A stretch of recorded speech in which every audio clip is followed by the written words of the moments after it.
Happy new year এটি একটি বিশেষ মুহূর্ত যা প্রতি বছর আমাদের জীবনে আসে। কিন্তু এখন প্রশ্ন হলো, এই নতুন বছরের উৎসব কবে থেকে শুরু হয়েছে? জানতে ভিডিওটি শেষ পর্যন্ত দেখতে থাকুন। আমরা জানি প্রাচীন কাল থেকে বিভিন্ন সংস্কৃতি তাদের নিজস্ব ক্যালেন্ডার অনুসারে নতুন বছর উদযাপন করে আসছে। যেমন গ্রেগরিয়ান ক্যালেন্ডার অনুসারে 1 জানুয়ারি নতুন বছরের প্রথম দিন। তবে বিভিন্ন দেশ ও সংস্কৃতির মধ্যে ভিন্ন ভিন্ন তারিখে নতুন বছরের উৎসব পালন করা হয়। ভারতীয় সংস্কৃতিতে পঞ্জিকা অনুসারে বিভিন্ন উৎসব আছে, যেমন পহেলা বৈশাখ, যা বাংলা নববর্ষ হিসেবে পরিচিত।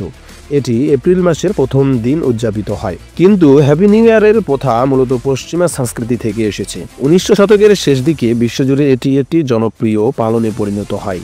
আজকের দিনে 1 জানুয়ারি সারা বিশ্বে একত্রিত হয়ে উদযাপন করা হয়, যেখানে সারা রাত নাচ, গান এবং আতশবাজি চলে। আপনারা কিভাবে নতুন বছর উদযাপন করেন তা আমাদের মন্তব্য করে অবশ্যই জানাবেন। ভিডিওটি দেখার জন্য ধন্যবাদ। আমাদের চ্যানেলটিকে সাবস্ক্রাইব করতে ভুলবেন না।